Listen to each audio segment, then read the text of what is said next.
नमस्कार। Yoga life AC में आपका स्वागत है। अगर आपने अभी तक हमारे चैनल को सब्सक्राइब नहीं किया है तो कृपया लाल बटन दबाकर उसे सब्सक्राइब करें और बेल आइकन दबाना ना भूलें ताकि हर वीडियो और जानकारी सबसे पहले आप तक पहुंच सके। धन्यवाद। श्रीमद् भागवत गीता अध्याय 8। अर्जुन ने कहा, हे पुरुषोत्तम, वह ब्रह्म क्या है? अध्यात्म क्या है? कर्म क्या है? अधिभूत नाम से क्या कहा गया है? और अधिदेव किसको कहते हैं? हे मधुसूदन, यहाँ अधियज्ञ कौन है और वह इस शरीर में कैसे है? तथा युक्ति चित वाले पुरुषों द्वारा अंत समय में आप किस प्रकार जानने में आते हैं?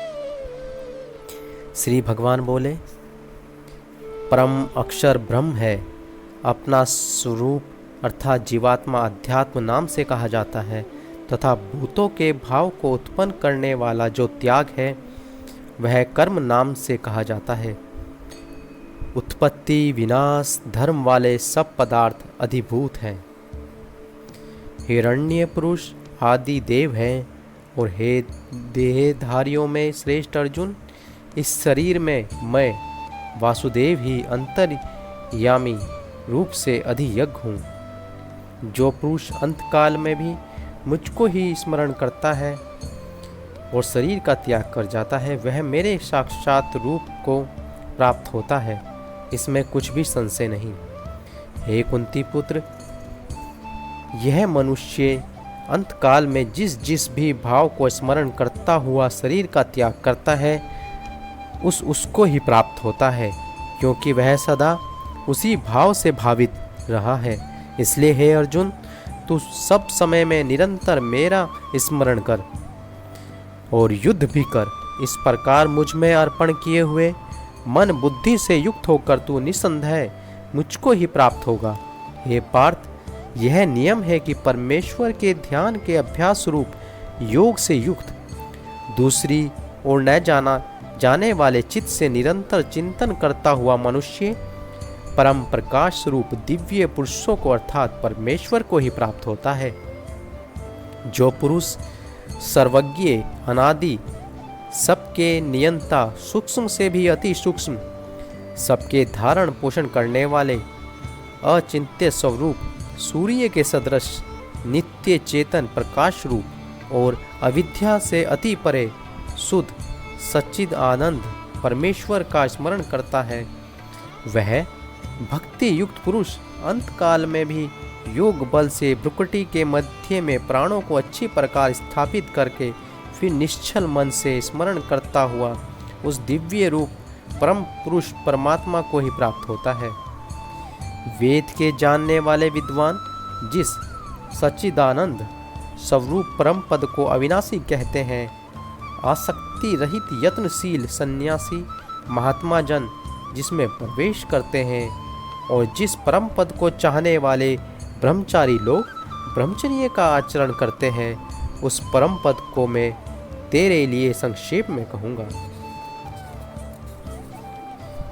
सब इंद्रियों के द्वारों को रोककर तथा मन को हृदय में स्थित कर फिर उस जीते हुए मन द्वारा प्राणों को मस्तक में स्थापित करके परमात्मा संबंधी योग धारण में स्थित होकर जो पुरुष ओम इस एक अक्षर रूप ब्रह्म को उच्चारण करता हुआ उसके अर्थ स्वरूप मुझ निर्गुण ब्रह्मा का चिंतन करता हुआ शरीर को त्याग कर जाता है, वह पुरुष परम गति को प्राप्त होता है।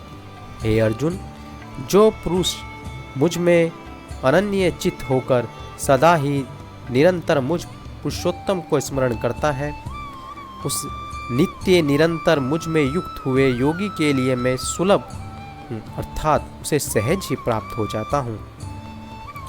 परम सिद्धि को प्राप्त महात्मा जन मुझको प्राप्त होकर दुखों के घर व क्षण भंगुर पुनर्जन्म को नहीं प्राप्त होते।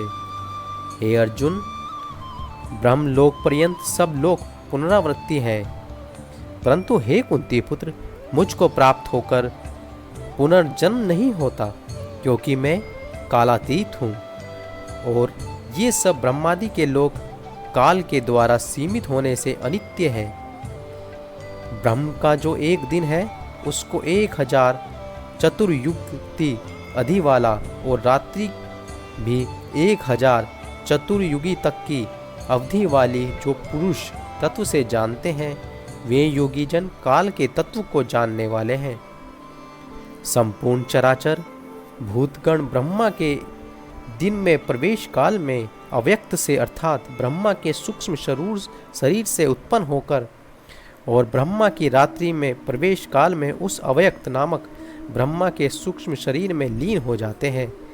हे पार्थ, वही यह भूत समुदाय उत्पन्न होकर प्रकृति के वश में हुआ रात्रि के प्रवेश काल में लीन होता है और दिन के प्रवेश काल में फिर उत्पन्न होता है। उस अव्यक्त से भी अति परे दूसरा अर्थात विलक्षण जो सनातन अव्यक्त भाव है वह परम दिव्य पुरुष सब भूतों को नष्ट होने पर भी नष्ट नहीं होता। जो अव्यक्त अक्षर इस नाम से कहा गया है उसी अक्षर नाम अव्यक्त भाव को परम गति कहते हैं तथा जिस सनातन अव्यक्त भाव को प्राप्त होकर मनुष्य वापस नहीं आते वह मेरा परम धाम है। हे पार्थ, जिस परमात्मा के अंतर्गत सर्वभूत है और जिस सच्चिद आनंद परमात्मा से यह समस्त जगत परिपूर्ण है वह सनातन अव्यक्त परम पुरुष तो अनन्य भक्ति से भी प्राप्त होने योग्य है। हे अर्जुन, जिस काल में शरीर त्याग कर गए हुए योगी जन तो वापस न लौटने वाली गति को और जिस काल में गए हुए वापस लौटने वाली गति को प्राप्त होते हैं उस काल को अर्थात दोनों मार्ग को कहूँगा।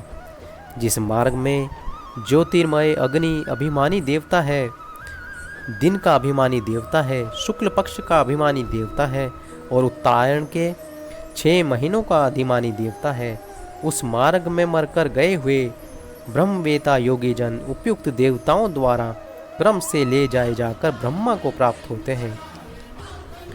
जिस मार्ग में धूमाधिमानी देवता, रात्रि अभिमानी देवता तथा कृष्ण पक्ष का अभिमानी देवता है वो दक्षिणायन के 6 महीनों का अभिमानी देवता है, उस मार्ग में मरकर गया हुआ सकाम कर्म करने वाला योगी उपयुक्त देवताओं द्वारा क्रम से ले गया हुआ चंद्रमा की ज्योति को प्राप्त होकर स्वर्ग में अपने शुभ कर्मों का फल भोगकर वापस आता है।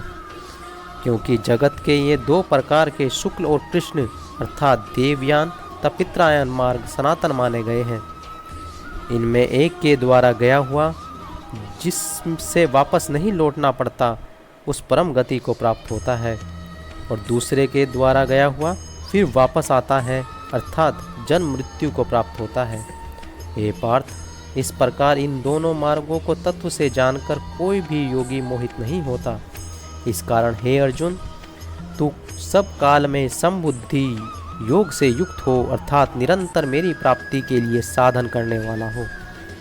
योगी पुरुष उस रहस्य को तत्व से जानकर वेदों के पढ़ने में तथा यज्ञ तप दानादि के करने में जो पुण्य फल कहा है उन सब को निसंदेह उल्लंघन कर जाता है और सनातन परम पद को प्राप्त होता है।